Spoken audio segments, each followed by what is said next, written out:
Hello everyone, welcome back to my channel study only science. Guys, कैसे हैं आप सभी। आज की हमारी क्लास होने वाली है गंग वंश के इतिहास से रिलेटेड और इसके कुछ एमसीक्यूज करेंगे इम्पोर्टेंट जो कि एग्जाम में आते हैं। बाकी हम गंग वंश की डिटेल थोड़ी सी विस्तार से जानेंगे इसको। तो गंग राजवंश के बारे में ये थे भारत में जो दो गंग राजवंश हुए हैं, एक पूर्वी और एक पश्चिमी। तो पहले वाले को मुख्य रूप से 4 से 11वीं शताब्दी के दौरान कर्नाटक में शासन किया गया था, जिसे पश्चिमी गंग राजवंश के रूप में जाना जाता है। ठीक है, चौथी से 11वीं शताब्दी के दौरान जो कर्नाटका में शासन किया, जिसे पश्चिमी राजवंश के नाम से जाना जाता है, तथा दूसरे को 11वीं से 15वीं शताब्दी के सीई यानी कि शताब्दी ईसा पूर्व तक ओडिशा में शासन किया गया था, जिसे पूर्वी गंग राजवंश के नाम से जानते हैं। तो ये थी इसकी छोटी सी डिटेल। अब पश्चिमी गंग वंश के बारे में जानते हैं। पश्चिमी गंग राजवंश, जिसे तलकद के गंगों के रूप में भी जाना जाता है, एक प्राचीन भारतीय राजवंश था जिसने वर्तमान में के कर्नाटक, तमिलनाडु और आंध्र प्रदेश के चौथी शताब्दी के ईसा पूर्व से वर्तमान कर्नाटक के तमिलनाडु, कर्नाटक और आंध्र प्रदेश के कुछ हिस्सों पर शासन किया था। वे उस अवधि के दौरान प्रमुख दक्षिण भारतीय राजवंशों में से एक थे। ठीक है, फिर गंग राजवंश की जो स्थापना है उसके बारे में कोंगानिवरमैन ने इसकी स्थापना की थी। किसकी? पश्चिमी राजवंश की, जिन्होंने कावेरी नदी के किनारे तलकद में अपनी राजधानी की स्थापना की थी। गंग राजवंश राजा डोविरनिता के तहत अपनी चरम पर पहुंच गया, जिसने अपने राज्य का विस्तार किया और दक्षिणी भारत के एक महत्वपूर्ण हिस्से पर नियंत्रण अपना स्थापित कर लिया था। फिर गंग राजवंश की कला के बारे में देखते हैं। कला, साहित्य और धर्म के संरक्षण के लिए ये जाना जाता था। कौन? गंग राजवंश। वे शैववाद यानी ईश्वर शिव के प्रति समर्पण, यानी कि इनका ईश्वर शिव के प्रति समर्पण भाव था। ये शैववाद के समर्थक और भगवान शिव को समर्पित कई मंदिरों का निर्माण इन्होंने कराया। गंग द्वारा निर्मित कुछ उल्लेखनीय मंदिरों में प्रसिद्ध सोमनाथपुर मंदिर और बलिगावी में केदारेश्वर मंदिर शामिल हैं।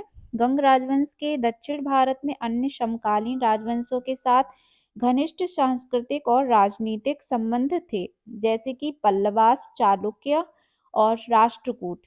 वे इन पड़ोसी राज्यों के साथ दोस्ताना गठबंधन और संघर्ष दोनों में लगे हुए थे। समय के साथ गंग राजवंश को चोलों और चालुक्यों के आक्रमणों और हमलों का सामना करना पड़ा, जिससे उनकी शक्ति कमजोर हो गई और 11वीं शताब्दी में चोलों ने गंगों को हराया और अपने प्रदेशों को अपने साम्राज्य में शामिल किया। फिर इसने गंग राजवंश के शासन के अंत को चिन्हित किया। अगला है, यहाँ पे अब पूर्वी राजवंश के बारे में जानते हैं। पूर्वी गंग राजवंश, तो यहाँ पे पूर्वी गंग राजवंश का एक मध्ययुगीन भारतीय राजवंश हुआ, जिसने 11वीं से 15वीं शताब्दी तक कलिंग के क्षेत्र यानी वर्तमान उड़ीसा पर शासन किया था। फिर गंग राजवंश की स्थापना जो है पश्चिमी गंग राजवंश के वंशज राजा अनंत वर्मन 14 गंगा, इनका पूरा नाम है, इसने की थी। पूर्वी गंग राजवंश ने ओडिशा के राजनीतिक, सांस्कृतिक और धार्मिक इतिहास में महत्वपूर्ण भूमिका निभाई है। इनकी मूल और प्रारंभिक नियम क्या थे? पूर्वी गंग राजवंश की स्थापना ये तो जान लिया 11वीं शताब्दी की शुरुआत में राजा अनंत वर्मन ने की थी। अनंत वर्मन पश्चिमी गंगा राजवंश के एक महान व्यक्ति हुए, जिन्होंने कलिंग क्षेत्र पर अपना अधिकार स्थापित किया और खुद को राजा घोषित किया। उन्होंने कलिंग नागरा यानी कि ओडिशा में आधुनिक दिन मुखलिंगम, यहाँ पे उन्होंने अपनी शासन किया, अपनी राजधानी बनाई और पूर्वी गंग राजवंश के भविष्य के प्रभुत्व की नींव रखी। फिर आता है विस्तार और स्वर्णकाल। तो अनंत वर्मन 14 गंगा और उनके उत्तराधिकारियों के शासन के तहत पूर्वी गंग राजवंश ने अपने क्षेत्रों का विस्तार किया और पूर्वी भारत में एक शक्तिशाली राज्य के रूप में उभरा। उन्होंने चोलों और मुस्लिम सेनाओं से सफलतापूर्वक आक्रमणों को रद्द कर दिया, कलिंग पर उनके नियंत्रण को मजबूत किया। राजवंश राजा अनंग भीमा और देव तृतीय, जिन्होंने 1211 से 1238 के तहत अपनी सुनहरी अवधि तक पहुंच गया, जो कला, संस्कृति और धर्म का एक महान संरक्षक था। अपने शासनकाल के दौरान राजवंश ने मंदिर वास्तुकला, साहित्य, मूर्तिकला और हिंदू धर्म और जैन धर्म को बढ़ावा देने में उल्लेखनीय उपलब्धियों को देखा। ठीक है, फिर आता है इनका सांस्कृतिक और धार्मिक योगदान। तो पूर्वी गंग राजवंश ने कलिंग क्षेत्र के सांस्कृतिक और धार्मिक विकास में महत्वपूर्ण योगदान दिया। उन्होंने पुरी में प्रसिद्ध जगन्नाथ मंदिर सहित कई मंदिरों के निर्माण को प्रायोजित किया, जो हिंदू धर्म के सबसे महत्वपूर्ण तीर्थ स्थलों में से एक हैं। राजवंश ने विभिन्न धार्मिक संप्रदायों के विकास का भी समर्थन किया, जिसमें शैववाद, वैष्णववाद और जैन धर्म शामिल हैं।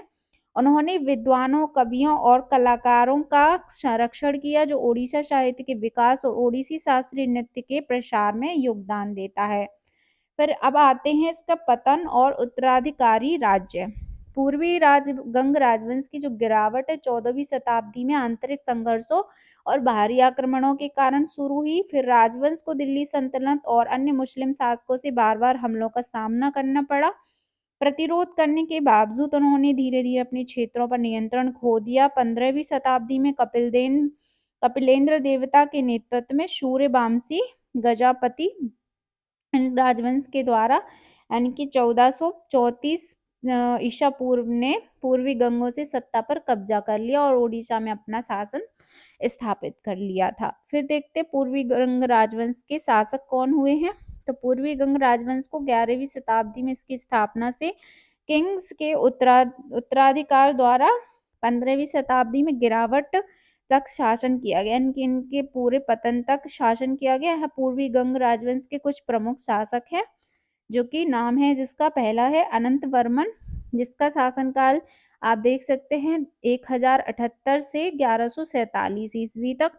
पूर्वी गंग राजवंश के संस्थापक और राजवंश के पहले राजा हुए हैं। उन्होंने अपने राज्य का विस्तार किया और अपनी राजधानी कलिंग नागरा मुखलिंगम में स्थापित की। फिर दूसरे हुए अनंगा भीमदेव द्वितीय।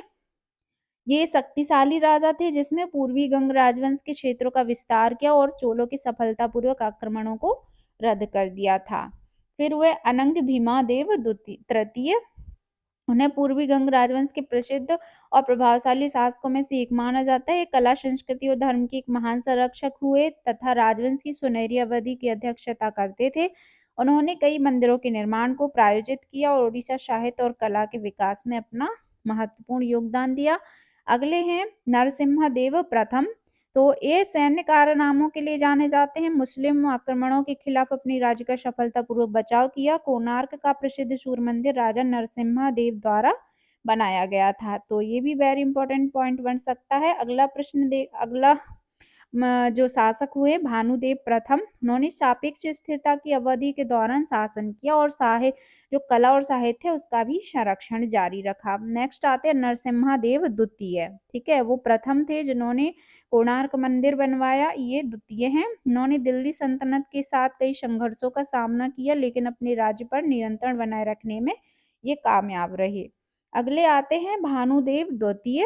उन्होंने एक अशांत अवधि के दौरान शासन किया, जब पूर्वी गंग राजवंश को कई आक्रमणों और आंतरिक संघर्षों का सामना करना पड़ा। नेक्स्ट आते हैं कपिलेंद्र देव।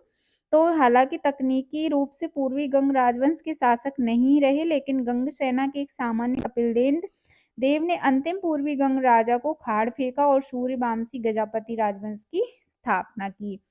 ठीक है, फिर पूर्वी राजवंश की कला और वास्तुकला को भी जान लेते हैं। इसके बाद हम वस्तुनिष्ठ प्रश्न करेंगे जो मुख्य हैं। पूर्वी गंग राजवंश ने अपने शासनकाल के दौरान कलिंग क्षेत्र, वर्तमान ओडिशा की कला और वास्तुकला में महत्वपूर्ण योगदान दिया। वे मंदिर निर्माण और वास्तुशिल्प नवाचार के महान संरक्षक थे, जिसके परिणाम स्वरूप कई शानदार मंदिरों और मूर्तियों का निर्माण हुआ। यहाँ पूर्वी गंग राजवंश की कला और वास्तुकला को कुछ उल्लेखनीय विशेषताएं हैं। ठीक है, अब अगर आपको क्लास अच्छी लग रही है तो आप जरूर लाइक करिए और चैनल पे नए हैं तो सब्सक्राइब कर लीजिए। ठीक है, क्योंकि ऐसी भी ही इम्पोर्टेंट क्लासेस मैं आपके लिए लेकर आती रहूंगी और डेली 8 बजे आपको मेरी क्लास मिल जाएगी। पश्चिमी गंगा राजवंश भारत के किस राज्य का एक महत्वपूर्ण सत्तारूढ़ राजवंश था। तो ओडिशा, महाराष्ट्र, कर्नाटक, गुजरात में ये कर्नाटक का जो है राजवंश था। ठीक है, पश्चिमी गंग राजवंश कर्नाटक का था। नेक्स्ट है पूर्वी गंग राजवंश भारत के किस राज्य का एक महत्वपूर्ण सत्तारूढ़ राजवंश था? तो इनमें से ओडिशा, महाराष्ट्र, कर्नाटक, गुजरात।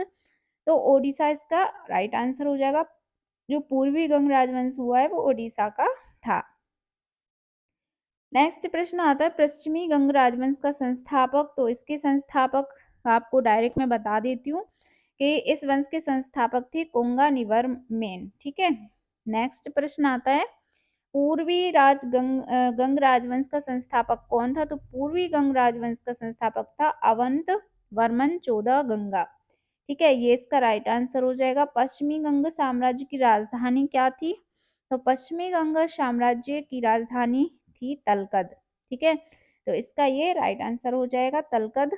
और पूर्वी गंग राजवंश साम्राज्य की राजधानी यहाँ पे बताई गई है, 3 ही ऑप्शन दे रखे हैं, इसके लिए मैं क्षमा चाहती हूँ।